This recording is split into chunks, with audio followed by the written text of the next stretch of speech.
तर काल सुट्टीचा दिवस होता आणि सुट्टीचा दिवस म्हटलं की काहीतरी स्पेशल हे व्हायलाच हवं. पण स्पेशल करण्यासाठी आम्हाला त्याच दिवशी बाहेर फिरायला जायचं होतं, त्याच्यामुळे माझ्याकडे तेवढा टाईमही नव्हता.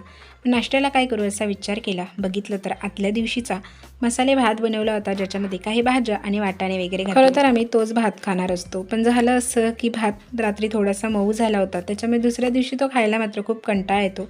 जर भात मोकळा मोकळा झाला असेल तर दुसऱ्या दिवशी खायला काहीच वाटत नाही. म्हणून मी काय केलं, सगळा भात मिक्सरच्या भांड्यामध्ये घातला आणि त्याला बारीक वाटून घेतलं, जसं डोशाचं बॅटर करतो तसं. आणि थोडंसं पाणी घातलं चवीसाठी, अगदी थोडं मीठ घातलं, भातामध्ये मीठ होतंच. आणि त्यानंतर त्याचे अशा पद्धतीने मी डोसे काढून घेतले. स्पेशल जरी काही नाही केलं आणि चपाती भाजी जरी करायची म्हटली तरी कणिक मळा, चपाती लाटा, चपाती भाजा आणि त्यानंतर भाजी बनवा, हे सगळं येतंच.